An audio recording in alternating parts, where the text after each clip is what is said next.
ba 6 mois yëpp ak sa grosse masse salariale 6 mois waa ji di fay. affaire nu mu demee. est-ce que waa ji làqul dara këram. teel a fay. yorul caisse noire ni Macky wala. yorul caisse noire te doonu ko président wala. vous ne répondez pas. je passe. dañ ci amul xam-xam. dañ ci xamul dara. vous tu dis. dañ ci xamul. ah xamoo ci dara oui un autre. xamoo ci dara oui Yaas. xamoo ci dara ok Birahim merci. dégg di ngeen ci tontu nag de. non Birahim du ma ko laaj. non des bi laay dem tey ubbi rajo bi. wax nit ñi leneen lan ngeen xalaat ne Bougane fa lay sukkandiku bay fay salaire yi alors que 6 mois ngi nii. waa ji tàññaañal ko tëj ay compte ba te day teel a fay man nag sama ndaw gi ma jékki-jékkee ba banque bi yónnee ma message teen ko may nii ma ne non man ma ne moom nu ma amee ñaare allez-vous-en mais man dañ naan ma xoolal dugg na. merci beaucoup El Hadj Ahmed Aïdara dañuy jaar ci xibaar yi léegi ñu ànd seeg Hadj Mansour Birahim Diadji Touré Mame Mbaye Ndiaye.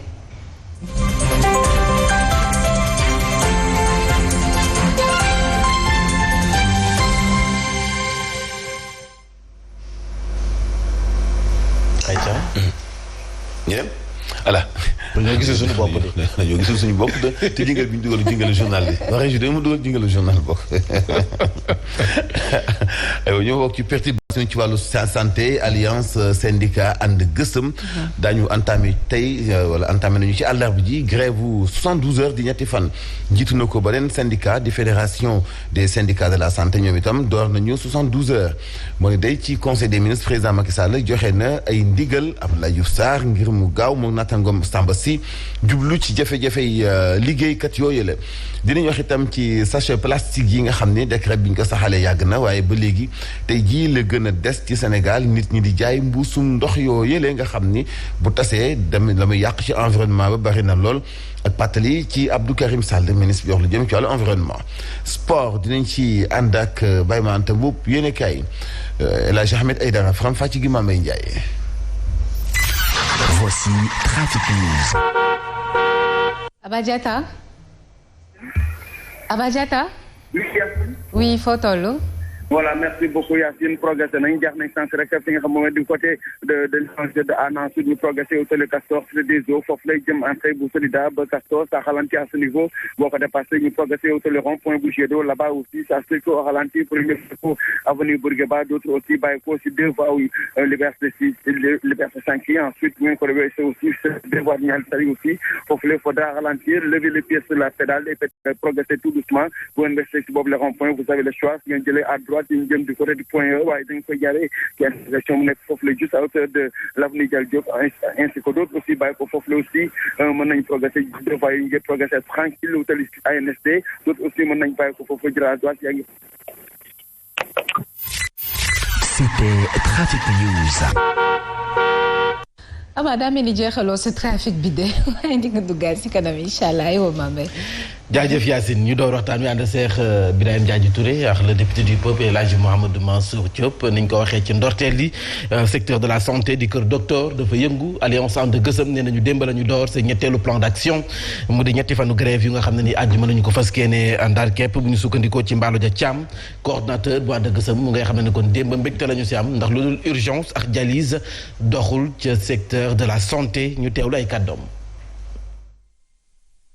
ci namoon daal am nañ ko fi parce que militant ànd gësëm yi xam nga ñoom sumboo ci xeex rek lépp lu ñu bëgg a def dañ ko ci def ci anam yi ñu ko bëggee maanaam grève bu nga xamee ni dañuy toppatoo sauvetage bi ak service minimum maanaam li mënul ñàkk pour nga defal ko malade bi ñun nag nee nañ suñu grève tamit ki dialyse tam dañ koy boole ci urgence yi donc ñëpp ñu war a def dialyse dañ leen di koy defal ba tax na nag presque hôpital yi nekk Sénégal yi ci dox barewul wala ñu ci dox akas néew ay urgence lañuy doxal ak service minimum poste de santé yi tamit mën nañu junni ak presque juróomi téeméer mais boo seetee ñi ci ubbi daanaka mën nañ leen di lim centre de santé yi tamit am nañ ci téeméer ak ñaar mais boo xoolee presque ñi ci fonctionné barewul. ñu des ba tey ci secteur de la santé ak nag fédération des syndicats de la santé ñoom it ñetti fan yooyu nga xam ne dañu ko banque seen yoxo mbégte la ñu sàmm bu sukkandikoo ci Souleymane Diop Mané ndax nee na boo demee ci biir réew mi sax gis nañu kon foofee sa kër docteur yëpp na foo sa dem respecté nañu li nga xam ne moom mooy seen grève bi plateforme revendicative maanaam seen ak jàmbat moo di protocole d'accord yi nga xam ne jotoon nañu ko xaatim ñu daal di koy respecté jëm ci wàllum indemnité yi Souleymane Diop Mané ay kàddoom wax Ndeye Dime Ndaw. ñun bégguñu ci kaw liggéeykat yi banque nañ seen loxo fajkat yi banque nañ soxla ñu jiit si ñoo xam ne dañ ci ñàkk seen bakkan loolu du ndamu pajukat nekkul lu ñu neex wante nag dañu koy digaalee ak nguur mbir mi yàgg nañ ko waxtaane yàgg nañ leen koy wax kenn addu ci kenn jéemuñu saafaral mbir mi loolu ñu indi yóbbu ba lii nag tàmmaleen nañ ko tey dina woy suba ak ginnaaw suba xam naa ni dina metti trop te ñun ñëpp la ci ñun ñëpp la nekkul loo xam ne tamit ñu ngi koy ñaanee noonu mais wax na nguur gi nañu dimbal ñu mën a génn ci guuta gi ba lii baaxul ci askan pajkatu réew mi yëpp tey ñëpp a banku seen loxo loolu rafetul jaaduwul nit ñaa ngi faatu nit ñaa ngi daj loo xam ne maara de taali kon nag nañu dimbal nit ñi pour ñu génn ci guute gi régime indemnitaire bi ministère des finances na ubbi waxtaan bi ni mu gën a gaawee ñu toog waxtaan comme niñ ko waxtaanee ak jàngalekat yi. grève bi ñu nemmeeku ci secteur de la santé 72 heures mu di ñetteelu plan d'action bu waa coalition ànd gësëm jàppale ne kon njiitu réew mi président Macky Sall démb si ndajam conseil des ministres ba sàkku na ci ministre Abdoulaye Diouf Sarr ak Samba Sy ñu def seen kéem kattan ba wut ci ak saafara waxtaane jafe-jafe ya nga xam ne wala sax sàkkutee fukk kuréelu syndicat yu kër docteur sa ndaje moom it waxtaan nañu fa wàllum njàng mi ak daara yu kawe yi jafe-jafe ñu jànkonteel ñu dikk sa ànd Cheikh Fatou Abdou Ndiaye. njàng mi këru jàngukaay bu kawe bi ak wér-gu-yaram fasoon na lool ci conseil des ministres bu àllarba bi njiitu réew bi wax na dina amaluk ndaje juróom-ñaari fan ci weeru avril 2022 ak recteur yu université yi ak ñi jiite établissement supérieur yi dogal bi nag mi ngi ko jël ginnaaw alxamis gi weesu ba mu daje ak ñoom réunion ngir évaluer lépp loo xam ne projet la ak budget ñeel jàngukaay bu kër yu kawe yi mu wax jëriñ juñ dénk wàlluk njàng mu kawe mi recherche ak innovation ak jëriñ juñ dénk wàlluk finance ak budget ñu daal di lëkkaloo ak recteur yi ak njiitu établissement supérieur yi ngir waxtaan wu yaatu mën a dox seen diggante waaye ñu fexe ba na mu gën a gaawee ñuy pare chantier yi nga xam ne ñeel na ay université ak i projet pédagogique ba ci sax wàllu ko sociaux ci enseignement supérieur lu jëm ci wàllu ko njàng mi moom njiitu réew mi la mu xam ne rek mooy faaw ñu def ab suivi ci négociation ak accord yi nga xam ne xaatimoon nañu ko ak syndicat jàngalekat yi lu jëm ci accord yi war naa yemb ci na mu gën a gaawee fii ak weeru ko mai 2022 wàllu wér-gu-yaram benn secteur boo xam ne mi ngi ci ay jafe-jafe fan yi ndax grève ñi nga xam ne ñoom ñoo ciy yëngu waxtaane nañu ko ci conseil des ministres bi ñu tëree mi wax jëriñ juñ dénk wàllu santé action sociale mu lëkkaloo ak jëriñ juñ dénk wàllu ko fonction publique ak wàllu travail ñu fexe ba lépp loo xam ne jàngbat la jëm ci ñi nga xam ne ñoom ñooy syndicat yi ak ñu yëngu ci wàllu wér-gu-yaram nuñ ci indee ay pexe ci nu mu gën a gaawee. mu nga ko El Hadj ndax waroon nañu xaar ba njiitu réew mi président Macky Sall di fëgg si table ji def ay recommandations Abdoulaye Diouf Sarr ak Samba Sy ngir nag ñu ak saafara ci jafe-jafe nga xam ne secteur de la santé ñu ngi koy jànkonteel. non président li mu def noonu loolu mooy waree fa mam te xam naa ne faaw mu def ko parce que ni ma gisee négociation yi di ko dérouler ci ministère de la santé du yoon boobu la ñuy jaar bu indi solution. parce que ministre bi seq na ndaje ak waa SAMES seq na ndaje ak waa ànd gësëm te gis nga waa ànd gësëm entamé nañu déjà 72 heures de grève kon ndaje bi daanaka amul njëriñ bu baax sans compter seen rencontre ak ñoom Cheikh Seck muy fédération bi kon ñiy yëngoo di yëngal ñëpp di banque seen loxo di perturber secteur santé bi malade di gën a sonn noppi wu ñoo aw yoon pour indi ci solution te gis nga président de la république démb ci ngoon maa ngi koy wax ni Abdoulaye Diouf Sarr dong bu fekkee dafa bëgg entamer ay négociations yu sérieuses du ko seq moom dong ak liggéeykat yi parce que dafa am yeneen ministère yoo xam ni la muy wax ak liggéeykat yi dafa concerner ministère yooyu bokk na ci Samba Sy mi xëy na peut-être ak ministre bi wax jëm ci wàllu finance donc loolu mënu cee ñàkk donc bu fekkentoon bëgg na négociation yu sérieuses dañ ciy impliqué ñooy heureusement président de la république nee na nañu sàmmwante ak seen ay kàddu ci kanamu liggéeykat yi tudd Abdoulaye Diouf Sarr ak ministre bi wax lu jëm ci wàllu xëy meek wàcc mi lu am solo la ñu ngi ci xalaat nag finance impliqué wu ci wala budget parce que lu jëm ci wàllu rémunération mooy li ëpp solo ci seen yëngu-yëngal yi surtout waa fédération yi ak révélation yu grave yi nga xam ne am na ci di liggéey ci secteur santé tout dépend ci ni ñu la jëlee mais di fayee ko ay 10 000 ak 30 000 francs ça c'est inimaginable. ba tax na xëy na mun na am solution comme njiit réew mi wax na ci waaye jéego yi mu commencé woon di ko doxe ministre bi moom dong Abdoulaye Diouf Sarr du woon ci ni mu entamé négociation yi la ñu mën a indee solution ci situation bi ak jafe-jafe. voilà Birahim li ñuy jàmbat peut-être de xel mën na ko nangu jëm ci régime indemnitaire yi ñu xoolaat ko ndax dañu ko protocole am na si ba noppi ndax nag ñi nekk ci secteur santé bi am na si ñu nga xam ne ni franchement si ay jafe-jafe rek la ñuy liggéeyee. je pense que urgence amoon na ci éducation mais lii moo gën a urgent ndax gis nañu ñetti fan yi nga xamante ni dañu ko ab banque seen loxo ñi nga xam ne ñoom ñooy secteur santé syndicalistes yi dafay am jeexital mais direct ci ñi nga xam ne ñoom ñooy askan wi parce que tey da nga yore sa malade yow mi accompagnant nga dem hôpital boo dem ñu ne la service nangam liggéeyuñu parce que ña fa nekk dañu grève wala hôpital bi ci boppam li ci ëpp ñi la waroon a jël en charge dañoo grève loolu mooy urgence bi président de la République bu waxee na ni nañu sàmmonte ak li nga xam ne digg nañ ko ak syndicat yu jëm ci wàllu jàngale ci biir mois de mai bi ñu dëgmal sàkku tamit nañu baral waxtaan wi ba nga xam ne dañu mën a déggoo ci lu jëm ci wàllug wér-gu-yaram ak syndicalistes yi yëngu ci wàllug santé loolu c'est tout à fait normal mu wax mais Mambay le problème qui se pose mooy wax naa ko fi benn jour boîte de Pandore bi nga xam ni éducation dañu ko ubbi muy coowal indemnité ak wàllug salaire li nga xam ne moom mooy dañ leen di fayee naka lañ leen di fayee par rapport ak ñoom seeni catégorie waxoon nañu ni loolu bu ñu ko ubbee ci syndicat wu jàngalekat yi yeneen syndicat nañ ci topp te tey moom moo am ci ñi nga xam ne ñoom ñooy santé bu subaa yeneen ni corps yoo xam ne dañoo jàpp ni ñoom ci biir fonction publique la ñu bokk tamit ñooñu dañu indiwaat li nga xam ne moom mooy coowal régime indemnitaire ak wàllu salaire ak yu ni mel c'est tout simplement parce que régime bii ak bi jiitu dafa am loo xam ne dañ ko doxalee ci lu jëm ci wàllu payoor ñu ñëw ne ni yow magistrat nga man ak yow ñoo tolloondoo li ñu jàng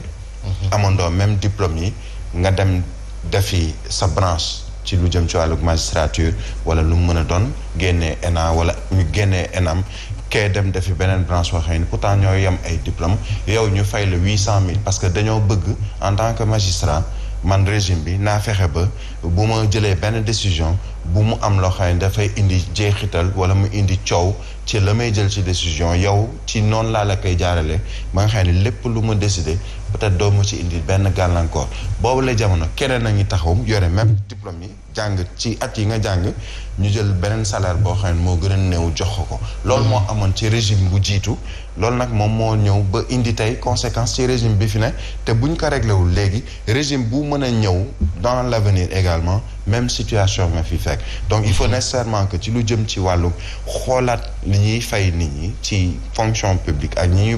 wooye ay fonctionnaires ñu mën ko def ci li muy gën a gaaw lu mooy loolu santé bu ñu paree seen grève beneen secteur tamit dina ci dugg.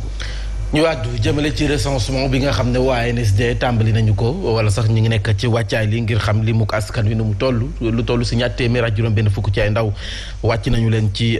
terrain bi beneen xayma bu ñu def moo di ñàkkum xëy mi it nee nañu def nañu xayma dafa am ak yokkute ndax 2010 jàpp 2021 yokkute am na sa téeméer boo jël mi ngi nekkoon fukk ak juróom benn yu toftal ñoo ñàkkoon am xëy waaye nag mbir yi yokku na ci 2021 bi ndax téeméer boo jël ñaar fukk yeex ñeenti toftal ñoom ñoo si rek maanaam ñooy wër am xëy ba léegi kon nag yokkute juróom-ñaar si téeméer boo jël am na sax loolee nag gën na caa fës dëkk kaw gi waaye it xale yi maanaam soxna yi maanaam jigéen ñi it chômage bi sonal na leen lool ñu ànd Cheikh Alassane Balde 2020 jàpp ñeenteelu trimestre bu atum 2021 di taux de chômage bi daa yokk ci mim réew mu jógee 16,7% dem ba 24% lim bi yokk daanaka lu toll juróom-ñaar lu tegal juróom-ñett ci ay ponk étude boobu nga xamee ni ñii di waa ANSD daan nañ koy publier xam na nañ ni chômage boobule mu ngi ëpp sax ci àll bi ci téeméer boo jël juróom-ñeent fukk juróom-ñeenti la laal safaanoo ak ñi nga xamante ñooy dëkk ci dëkku taaxee ñi ci téeméer boo jël fukk ak juróom-ñeent la daal di laal rapport bu ni mel ni daal di xam ne ni boobule chômage jigéen ñi la gën a laal daanaka daanaka ci téeméer boo jël fanweer ak juróomi ñoom la soxal lu jëm ci góor ñi ci téeméer boo jël fukk ak ñetti la soxal 55,8% ci askan bi rawatina ñi nga xamante ne nag toll nañ ci liggéey weesu fukki at ak juróom jëm ci kaw ñoom ñi ngi ci marché bi di wut xëy bokk na ci li nga xamante ni moo waral jafe-jafe googule ci ñaari at mi nga xamante ni nag mbas mi dafa nasaxal bu baax a baax li nga xam ne ni mooy koom-koomu réew yi waaye manifestation yi fi amoon ci weeru mars bi te ñu gis ni lu bëri ci ay grande surface dañ ko yàqatee doon ay bërëb yi nga xamante ni day daal di employé ay ndaw yu bare.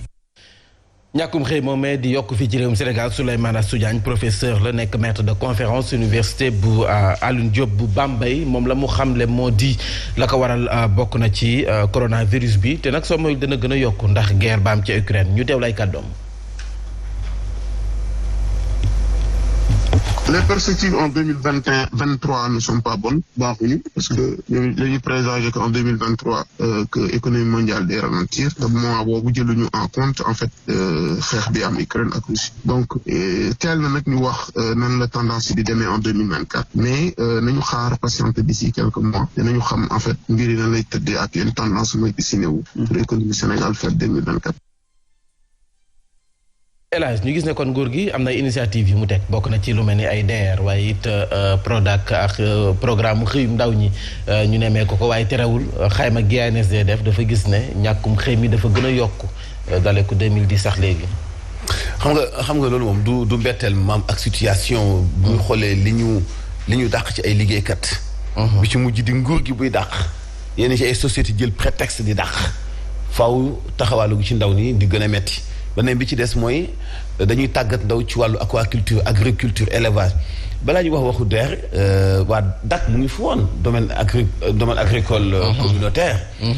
gisoon nañu fi ay ndaw yu ñu fa nekkoon di liggéey ñu tàggat leen ñuy def ay manifestations parce que dañu ni seen contrat dafa jeex directeur bi osé génn naan contrat wu 2 mois attends nooy amee ay centaines d'hectares am ndox am ay ndaw yuy liggéey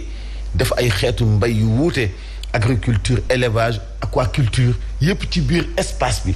nga naan seen contrat dafa jeex wala durée d'exploitation bi dafa jeex di jamais vu loolu boo ko joxee ku ko xam dafay continuer non stop lay nekk te mënuñu fa def lu nekk tey président Macky Sall li mu élaboré ci ay date bu amoon gestion bu baax chômage du am Sénégal. parce que lépp lu Sénégal soxla ci agriculture tey problème mu jën yi ñuy am problème mu légumes yi ñuy am problème mu nangam dak yooyu mënoon na ko saafara. bu ñu newee ba ñu naan tabaski li ci des bareetul mais Sénégal est-ce que doo amay jafe-jafe bu continuer tëj frontière am ak Mali nga xam ne dag yi kon xamuñu li ci xemmemteefu président de la République mooy ndaw ñi am fu ñuy liggéeyee mais gouvernement boobu ci boppam ñaata ASP la dàq. ci at mi ñu nekk. donc moom participer na ci li tax chômage bi gën a yokk ci Sénégal beneen bi ci des bu ñu demee ba ci communes ruraux yi nga xamante ni bi mbay ak sàmm moo fa nekkoon amatul benn commune bu am espace boo bayee espace boo sàmmee ndaw ñëpp daw dëgmal si aussi Ndakaaru amuñu qualification ci métier amuñu qualification ci njàng marchand ambulant la ñuy doon bu ñu toogee quelque part ñu jëlee leen fa ñu nekkoon dañuy mujj di taxawàllu donc nguur gi dafa lajj ci palang boobu parce que liggéey yi ñuy proposé ndaw ñi dafa amul sécurité président dañuy dégg naa ndaw ñi seen kàddu yi jàmbat ñu ni début bi dinañ jël ñaata liggéeykat tudde ko programme xëyu ndaw ñi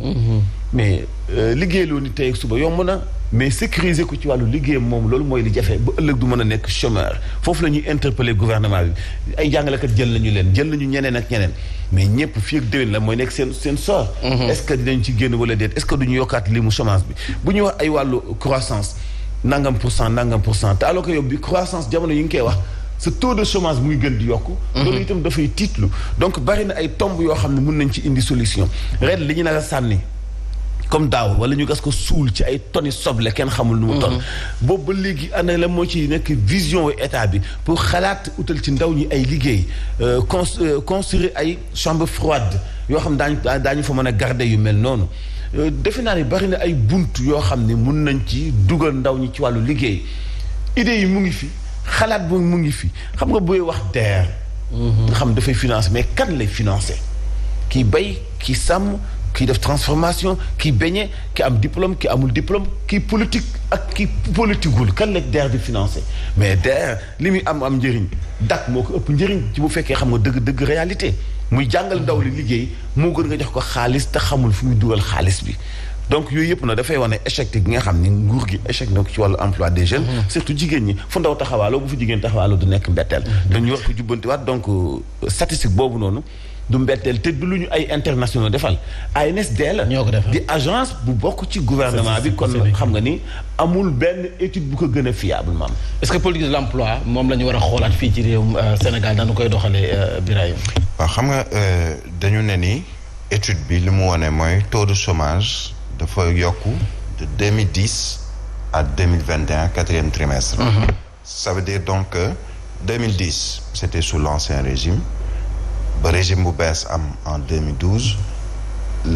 lii muy wane mooy ni lépp lu ñu fi tegagum ci politique amul solution amugul solution escomptée résultat yi ñu doon xaar parce que 2010 nga ko jëlee ñu jël benn régime bu bees ñëw en 2012 est-ce que répondre na ci question yi nga xam ne nit ñi ñu ngi ko doon posé wu ci lu jëm ci wàllug emploi tey mu amaat yeneen situation yoo xam ne da cee yokku muy ay guerre yu am fii ay jafe-jafe sur le plan économique ñu wax wàllu Covid-19 ñenn ñi ñu ñàkk seen liggéey ñenn ñi c'est à peine ñu ngi commencé waat di mën a retrouver seen liggéey ça veut dire que toutes les solutions qui ont été préconisées ou qui ont été apportées ci wàllug xëyu ndaw ñi wala chômage de manière générale amagul résultats yi ñu doon xaar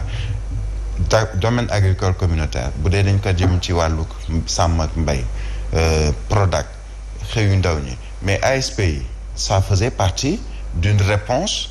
au chômage des jeunes ci mbirum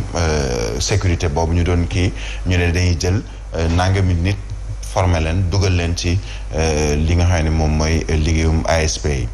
lii ñuy woowee xaalis boobu ñuy jox nit ñi chaque ñetti weer ay 25 000 wala chaque année ñu jox leen weccit boo xamee ni dañ ci mën a suturaal seen bopp suturaal si seen njaboot njiit réew mi indi ko loolu tamit nekkul une solution ci wàllug chômage bi ça veut dire donc qu'il faut nécessairement prendre les choses ci beneen côté ci beneen wàll lii mooy situation bi yokku na ci wàllug limu chômeurs yi lan mooy solution boo xam ne du doon solution wu ñaari fan ñetti fan mais solution durable lay doon te ci wàll woowu je pense que lii di politique yi ñu indeegum dafa mel ni lajj nañ ci wàll woowu. ñu waxtaanee kon nag mbàllum plastique bi nga xam ne dañu ko doon tere fii ci réewum Sénégal ba loi bi jàll jëwriñ bi ñu dénk wàllum environnement nee na dana def kéem kattan ngir loi boobee ñu daal di koy appliquer Abdou Karim Sall la mu xamle moo di am na ay mise en demeure yu nga xam ne jox nañu ko ña nga xam ne ñoo yëngu ci njaayum sachet ndox yi ci mbedd mi ngir nag ñu dakkal ndox yi ñuy def ci sachet di ko jaayaat mu di ay kaddu yu nga xam ne jot na ko yëkkati ni kii démb gannaaw bañ doon amal cérémonie d'ouverture bu 10e forum bu côtier ak marin Alioune Badara Sonko. loi bi nga xamante ne gouvernement bu Sénégal voté woon na ko ngir tere lépp luy sachet plastique ci réew mi Abdou Karim Sall ministre bu ñu dénk lépp lu jëm ci wàllu environnement nee na gouvernement bu Sénégal teggewu ci tànkam benn yoon. président musul jóg ci di ñu jox ay instruction pour que ñu fexe ba plastique jógee ci réew mi plastique li muy yàq non seulement day yàq géej gi waaye day yàq jéeri gi day yàq mbay mi day yàq càmm gi. donc loolu nekk na tegtal bi nga xam ne président de la République joxoon nañu ko si njëlbeen moo tax ñu xaatimoon benn loi boo xam ne 2020 lañ ko xaatim ñu tàmbali woon appliqué ko. d'ailleurs sax moom muy xamle ni am na benn bataaxal bi nga xamante ne moom la génn fan yi ngir tere bépp usine buy defar sachet plastique ci mim réew. ñi nga xam ne ñoom ñooy unité yi produire mbuusu ndox yëpp jot nañu mise en demeure pour que ñu arrêté liggéey boobu parce que dafay indil ngaañ-ngaañ sunu alam dafay indil ngaañ-ngaañ géej gi. en tout cas moom Abdou Karim Sall moo ngi yëkkatee kàddu yi ci 10e forum bi nga xamante ne moom lañ jagleel côtier ak marin fii ci Saly Portudal. mu nga ko El Hadj sachet plastique yi de dañu koy tere waaye nag dafa mel ni mbàllum suivi moo am problème fii ci réew mi ndax loi bi jàll na bu yàgg te ba léegi gaañaa ngi jaay ci sachet yi. dina ko am parce que tax ma koy am mooy dañu tenir compte li nga xam ne moom moo war a jiitu balaa ñu jël dogal wala ab loi nii dootuñu jaay sachet ci ndox. ndax foofu tam ay xëy yu nar a ay junni nit. ñu fay liggéey emploi direct ak indirect. parce que ñi taxaw ci ndox mbedd yi di jaay ndox di ci dàq benn dërëm ci sachet bu nekk. loolu mooy seen gagne-pain ci la ñuy dund. moo tax ma ne la jëluñu ay décisions et puis boo fekkee da ngay développer doo développer ci wàllu imaginer rek wala toppandoo tey gurtu yi ñuy jaayee 100 francs ci wàllu ndox ay benn usine ñoo ko fiy defar. te quantité bi ci nekk ci ndox ëppul bi nekk ci sachet yi mais bul fàtte ni sachet yi aussi du benn machine bu ndaw a ndaw ay fukki nit ñoo fay liggéey benn unité de production bu dëgër la sans compter ñeneen ñiy jaayaat ci mbedd yi te la ñu waxoon ni sachet yi tey ba léegi boo demee ci grande surface yi c'est vrai que ñu ngi am alternative ndànk-ndànk mais souvent ñu jox la sachet plastique te ñooñu am nañu xëy na ay moyens yu ñu amee yeneen sachet yoo xam ne du nekk plastique te am na ñoo xam sax dañu koy jaay d'ailleurs te loolu du yoon boo xëyee bëgg indi yu mel noonu waxtaanal ak ñoom déjà nga identifier leen xam nombre bi ñaata la woo ay partenaires di ay chinois yi nga xam ne fabriquer machines yi mel noonu yomb na leen ngeen jéem a trouver ay solutions ci ay bouteilles d'eau yoo xam dana gën a yomb dana gën a accessible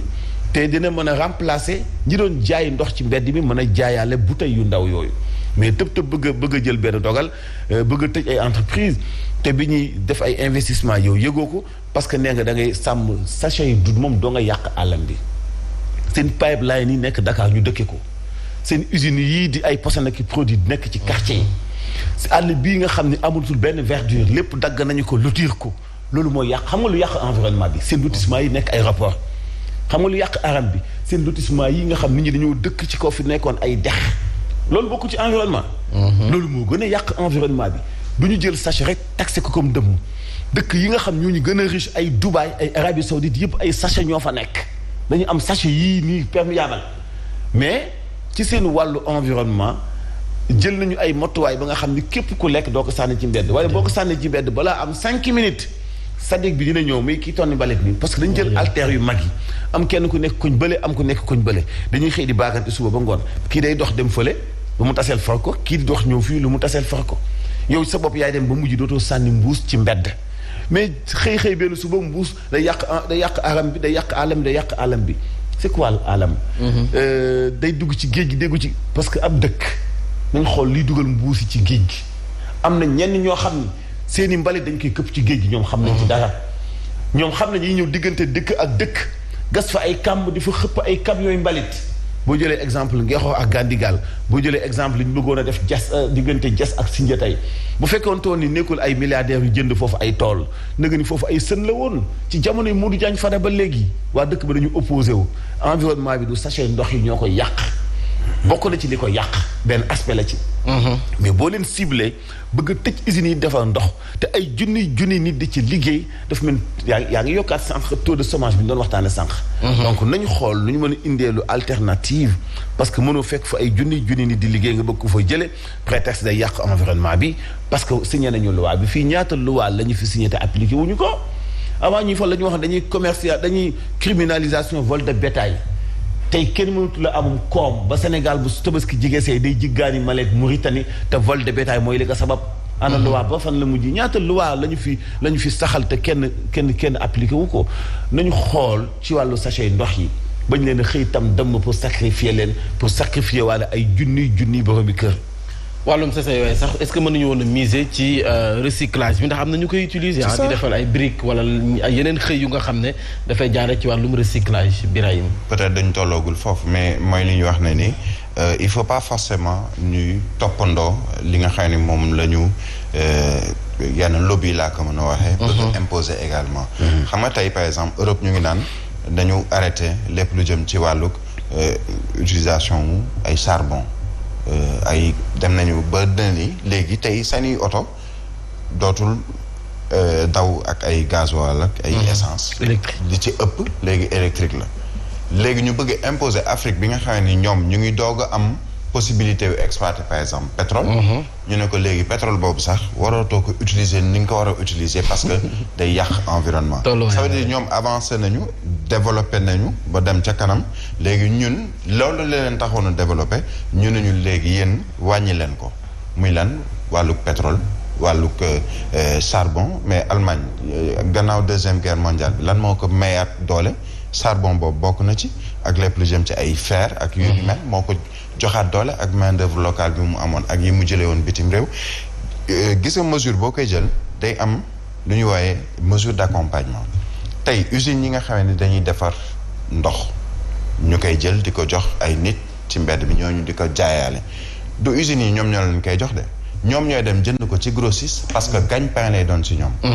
ba ñu koy jënd ci grossiste bi ñu ne par exemple sachet bi 1000 francs la ñuy jëndee mbuus bi wala 700 la ñu koy jëndee ñoom bu ñu ko jëndee jënd benn glace su 100 francs ba 200 francs mën nañ ci am benn bénéfice su 100 francs wala 200 francs. bénéfice bu néew la mais mesure d'accompagnement du weesu nga ne yow usine bi jaay ndox di ko def ci ay sachet plastique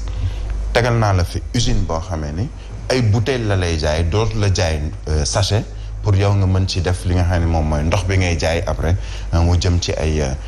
ci mbedd mi wala ci boutique yi wala fu mu mën a doon mais day fekk tamit ni bouteille yooyu nga xamee ne usine bi dina la ko jaay yow miy jaay ndox bouteille bi daanaka li mu lay dikkee moom ak mbuus bi nga doon jënd pour di ci def ndox même chose lay doon ça veut dire que doo ñëw ma lay jaayee mbuus vierge mbuus bu vide yow nga war ci def ndox ma jaayee la mbuus bi 1000 francs yow nga am ci benn bénéfice léegi ma bëgg la jaayee bouteille boo xamee ni yow yaa koy jël def ci ndox ma lay jaayee bouteille bi 2000 francs mais bu yàggee kon ndox bi ñuy jëndee fukki dërëm ci mbedd mi parce que moom la ñu tollool di nga gis koo xamee ni par alpha ou bêta 100 francs la koy jëndee. parce que bouteille ba ñu ko jaay moom usine bi pour mu mën cee def ndox di ko jaayaat bouteille boobu moo gën a cher. donc mesure d'accompagnement faw mu am ça veut dire que soit dañ koy subventionner état bi jàppale usines yooyu te en même temps day mën a jàppale wale ñii di jënd kër jaayaat ndox ci mbedd mi ak ñeneen ñi nga xamee ni ñu ngi yëngu ci wàllu ndox muy sachet wala muy bouteille ci mbedd mi mën cee suturloo également. ay ci ñu waxtaanee kon leneen lu soxal bi la jotaay xibaar mu di procès bu Boffa Bayotte massacre ba fa amoon muy faatu bakken nga amoon ca àll boobee sa diwaanu Ziguinchor xam ngeen ne procès baa ngay wéy démb nag ka doon jàkkaarloo àttekat ba di layo moo di René Capain Bassène ba ñu wax ne moom moo nekk ca bopp ba waaye weddi na ba mu set tuuma ya nga xam ne teg nañ ko ci kawam ba noppi di leen xamal ni bu fekkee bëgg nañu am lu leen leer nañu dem gëstu ji boîte melam ñu ànd Cheikh Abdourahmane Diallo ma ñu koy nettali. juróom ba juróom benn waxtu loolu itam bu journaliste bi di René Capain Bassène mi nga xamante ne ñu ngi koy cité ci procès verbal d'audition bi ni bokk na ci ñu sooke li xewoon ci àll bu Boffa Bayotte taxaw ci kanam bar bu chambre criminelle mercredi bile conseiller spécial chargé des affaires politiques ci agence nationale pour la relance des activités socio-économiques bu Casamance di ANRAC René Capain Bassène daal di weddi tuuma yi nga xamante ne ñoom la ñu teg ci ndoddom bu ñu dellu si ci anam bi nga xamante ne moom lañ ko arrêté kii di René Capain Bassène di wax ni ci ay jamono 3 heures du matin